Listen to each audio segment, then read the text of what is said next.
আসসালামু আলাইকুম। নিয়মিত বাংলা সংবাদ আপনাদের স্বাগতম। শুরুতে থাকছে শিরোনাম, এরপর বিস্তারিত। কপাল খুলে গেল আওয়ামী লীগের। আওয়ামী লীগ নেতাদের মনোনয়ন দেবে জাতীয় পার্টি। এদিকে ফেসিবাদ পতনে আন্তর্জাতিক বিশ্বে কাজ করছেন ডক্টর ইউনূস ও জামায়াত। আরও থাকছে, কয়েক সপ্তাহের মধ্যে দেশে ফিরবেন তারেক রহমান। এবং সবশেষ জানিয়ে দেব, যারা ডিসেম্বরে নির্বাচন করার কথা বলেছে তারা এখন বানচালের ষড়যন্ত্রে লিপ্ত, মন্তব্য করেছেন আসিফ মাহমুদ। এতক্ষণ শুনছেন সংবাদ শিরোনাম, এবার জানুন পুরো বিস্তারিত। আওয়ামী লীগ নেতাদের মনোনয়ন দেবে জাতীয় পার্টি। আওয়ামী লীগের নেতা বা সাবেক এমপি এমনকি সমর্থক হলেও যারা ক্লিন ইমেজের এবং যাদের বিরুদ্ধে কোনো মামলা বা সহিংসতার অভিযোগ নেই, তারা জাতীয় পার্টিতে যোগ দিলে তাদেরকে দলীয় মনোনয়ন দিবেন বলে জানিয়েছেন দলটির কো চেয়ারম্যান সাবেক city mayor Mustafizur Rahman Mustafa. Co chairman Mustafizur Rahman বলেন, আওয়ামী লীগের নেতা বা সাবেক এমপি অথবা সমর্থক কিন্তু তার বিরুদ্ধে কোনো মামলা মোকদ্দমা নেই কিংবা তিনি কোনো সহিংসতার জড়িত ছিলেন না, সেই ব্যক্তিকে যদি আমরা যোগ্য প্রার্থী মনে করি তাহলে তাকে আমরা মনোনয়ন দেব। কেন তাকে দেব না এমন কোনো প্রশ্ন শুনতে চাই না। অবশ্যই আমরা আওয়ামী লীগের সেই লোকদেরকে মনোনয়ন দেব, কারণ আমাদের ক্যান্ডিডেট ক্রাইসিসকে ওভারকাম করার জন্য আমরা একটা করব। তিনি আরও বলেন, ৩০০ আসনে আমরা প্রার্থী দেব। এখন জাতীয় পার্টির প্রার্থী চাইতে যদি ভালো শক্তিশালী প্রার্থী পাওয়া যায়, তার যদি ক্লিন ইমেজ থাকে এবং তার বিরুদ্ধে সহিংসতার কোনো আলামত না থাকে, তাহলে দেব না কেন মনোনয়নপত্র? অবশ্যই দেব। ফরিদপুর, গোপালগঞ্জ সহ অন্যান্য জেলাগুলোতে আওয়ামী লীগের নিরঙ্কুশ সমর্থন রয়েছে। সেখানে যদি ক্লিন ইমেজের লোক যদি জাতীয় পার্টিতে যোগদান করেন তাহলে আমরা তাদেরকে মনোনয়ন দেব। তিনি বলেন, তারা দেখছে বিএনপি তো এগিয়ে আছে, তারা রাষ্ট্র ক্ষমতায় যাবে। এখন বিএনপিকে আঘাত করতে গেলে পিআর পদ্ধতি বাস্তবায়ন ছাড়া নির্বাচনে যাবে না জামায়াত ইসলামী। এরকম একটা খোঁড়া অজুহাত খুঁজে বিএনপিকে বিপদে ফেলার জন্য চেষ্টা। এজন্য সব দলের অংশগ্রহণ নিশ্চিত করতে বিএনপিকে জাপা মহাসচিব এমন কথা বলতে পারেন বলে জানিয়েছেন তিনি। জাপার এই কো চেয়ারম্যান বলেন, গণতন্ত্রের স্বার্থে যারা গণতন্ত্রের পক্ষে শক্তি এবং এ ধরনের মব ভায়োলেন্সে নাই, তাদেরকে বাঁচানোর জন্য বিএনপির একটা ভূমিকা থাকতে হবে। তা না হলে বিএনপি একা হয়ে যাবে। সামনে যদি নির্বাচনে জাতীয় পার্টি না থাকে তাহলে ইসলামী ঐক্যজোট, জামায়াত ইসলামী, চরমনাই, এনসিপি, গণ অধিকার পরিষদ এগুলো থাকতে চায়, আরেকদিকে থাকতে চায় বিএনপি। এখন তারা যদি বলে পিআর পদ্ধতি ছাড়া নির্বাচনে যাব না, তখন তারা যদি সরে দাঁড়ায় তাহলে বিএনপি একা হয়ে যাবে। তাহলে একক নির্বাচন জাতীয় ও আন্তর্জাতিকভাবে গ্রহণযোগ্য হবে না। বিএনপিকে বিপদে ফেলার জন্য স্বাধীনতা বিরোধী শক্তির কিন্তু চেষ্টা করছে। তিনি আরও বলছেন, জাতীয় পার্টি অনেক শক্তিধর, কিন্তু একটি মহল জাতীয় পার্টিকে নিষিদ্ধ করার জন্য উঠে পড়ে লেগেছে। জাতীয় পার্টি নিষিদ্ধ হওয়ার মতো এমন কোনো কাজ করেনি, কারণ সারা দেশের মানুষ এখনও জাতীয় পার্টির দিকে তাকিয়ে রয়েছে। সাংবাদিকদের প্রশ্নের এক জবাবে তিনি বলেন, ছাত্র জনতার আন্দোলনে রংপুরের জাতীয় পার্টির নেতাকর্মীরা পক্ষে ছিল, তারাও মাঠে আওয়ামী লীগের বিরুদ্ধে কাজ করছে।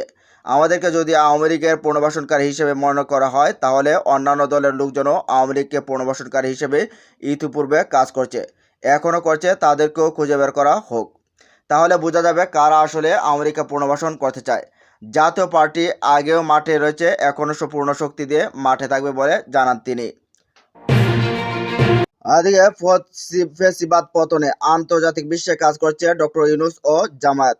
জামায়াত ইসলামের ইউরোপ শাখার মুখপাত্র ব্যারিস্টার আবু বকর মোল্লা বলছেন, যে কয়েকটি গোষ্ঠী আওয়ামী লীগ সরকারের ফেসিবাদ পতনে আন্তর্জাতিক বিশ্বে কাজ করছেন সেগুলো হলো ডক্টর ইউনূস ও জামায়াত, দুটো স্টক হোল্ডার। সুতরাং ডক্টর ইউনূস এই যে কাজগুলো করছেন, আমি কিন্তু সেখানে টার্মস দেখেছি, কোনো টার্মসের মাধ্যমে এগ্রিমেন্টগুলো করছেন।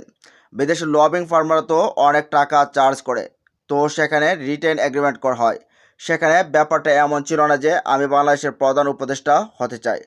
সম্প্রতি প্রেস দ্য পিপলসে আয়োজিত এক টকশোতে এ মন্তব্য করেন তিনি।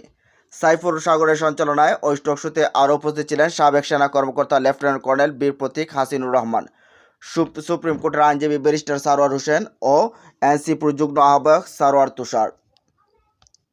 জুলাই গণ অভ্যুত্থানের প্রধান উপদেষ্টার ভূমিকার কথা তুলে ধরে ব্যারিস্টার আবু বকর মোল্লা বলেন, ডক্টর মোহাম্মদ ইউনূস বাংলাদেশের প্রধান উপদেষ্টা হওয়ার আগে ওনার কার্যক্রম সম্পর্কে আমি জানি এবং উনি কী কাজ করতেন অনেকেই জানেন না।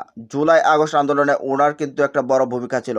নট অনলি স্টেটমেন্ট, উনি একটা লবিং ফার্ম হায়ার করেছিলেন। ওই লবিং ফার্মের সঙ্গে আমরা কাজ করতাম, অর্থাৎ ওই লবিং ফার্মকে আমরাও ব্যবহার করছি সাবেক প্রধানমন্ত্রী শেখ হাসিনার বিরুদ্ধে এবং বাংলাদেশের গণতন্ত্রের পক্ষে ডক্টর ইউনূসের প্রতিষ্ঠান, এবং উনি টাকা খরচ করেছেন বিদেশের মাটিতে। নট অনলি উনি পার্সোনালি টাকা খরচ করেছেন, সেটা উনি লবিং ফার্ম হায়ার করেছেন। জামায়াতে ইসলামীর মুখপাত্র আরও বলেন, ডক্টর মোহাম্মদ ইউনূসকে জাতির প্রয়োজনে ক্রাইসিস মোমেন্টে ছাত্র জনতা ক্ষমতায় বসেছে। ওনাকে আমি যতটুকু বুঝি ও চিনি, উনি দীর্ঘদিন ক্ষমতায় থাকার স্বপ্ন নিয়ে আসেননি। তিনি জাতির প্রয়োজনে ফ্যাসিজমের বিদায়ের পরে একটি অল্প সময়ের মধ্যে ইলেকশন প্রয়োজনীয় সংস্কার ও মোটামুটি বিচার কাজ এগিয়ে ক্ষমতা থেকে বিদায় নিতে চেয়েছেন। তিনি আরও বলেন, ক্ষমতা আঁকড়ে রাখার কোনো প্ল্যান ডক্টর ইউনূসের ছিল না। যে কথাটি বিশেষ রাজনৈতিক দল গোষ্ঠী কেউ কেউ বলার চেষ্টা করছেন, সেল করছেন। ইউনূস 5 বছর 10 বছর ক্ষমতায় থাকতে চান। Did not have any intention. এদিকে কয়েক সপ্তাহের মধ্যে বিএনপির ভারপ্রাপ্ত চেয়ারম্যান তারেক রহমান দেশে ফিরবেন বলে জানিয়েছেন দলটির স্থায়ী কমিটির সদস্য ডাক্তার AZM জাহিদ হোসেন। শনিবার জাতীয় প্রেস ক্লাবে পূর্বালী ব্যাংক কর্মচারী সংঘের জাতীয় সম্মেলনে প্রধান অতিথির বক্তব্যে তিনি একথা জানান। জাহিদ হোসেন বলেন, বিএনপির ভারপ্রাপ্ত চেয়ারম্যানের নেতৃত্বে নির্বাচন বানচালের ষড়যন্ত্র প্রতিরোধ করা হবে। পতিত স্বৈরাচার পেছন দিক দিয়ে এসে জনগণের অধিকার হরণ করার পায়তারা করছে। দেশের স্বাধীনতা এবং সার্বভৌমত্বের যারা বিশ্বাসী নয় তারা বিভিন্ন ষড়যন্ত্র করছে। এ সময় সবাইকে চলমান ষড়যন্ত্র রুখতে চোখ কান খোলা রাখার আহ্বান জানান তিনি আরও বলেন, পিআর পদ্ধতি বেআইনি। আবদার সংবিধান ইচ্ছে করলেই ডাস্টবিনে ফেলে দেওয়া যায় না। আবেগী না হয়ে জনাকাঙ্ক্ষা বুঝতে হবে। এদিকে উপদেষ্টা আসিফের অভিযোগ, যারা ডিসেম্বরে নির্বাচন করার কথা বলছে তারাই এখন বানচালের ষড়যন্ত্রে লিপ্ত। স্থানীয় সরকার, পল্লী উন্নয়ন ও সমবায় বিষয়ক উপদেষ্টা আসিফ মাহমুদ সজীব বয়া বলছেন, ডিসেম্বরে যারা নির্বাচন করার কথা বলছে তারা এখন নির্বাচন বানচালের ষড়যন্ত্রে লিপ্ত। তারা নির্বাচন নয়, আওয়ামী লীগকে পুনর্বাসনের চেষ্টা করছেন। ঢাকা শেরেবাংলা কৃষি বিশ্ববিদ্যালয়ের অডিটোরিয়ামে নবনিযুক্ত কর্মচারীদের ওরিয়েন্টেশন অনুষ্ঠানে উদ্বোধন শেষে সাংবাদিকদের প্রশ্নের জবাবে তিনি একথা বলেন। উপদেষ্টা আসিফ মাহমুদ বলেন, বাংলাদেশের প্র্যাকটিস হচ্ছে যখন যে সরকার ক্ষমতায় থাকে তারা তাদের নিকটে মানুষকে নিয়োগ দিয়ে থাকে। আমরা চেষ্টা করছি কোনো নির্দিষ্ট দলের নিয়োগ না, বরং স্বচ্ছতার ভিত্তিতে চাকরি নিয়োগ দিতে। মেধাবীরা দেশের সম্পদ উল্লেখ করে তিনি আরও বলেন, কোনো স্বজনপ্রীতির অভিযোগ আমার কাছে আসেনি।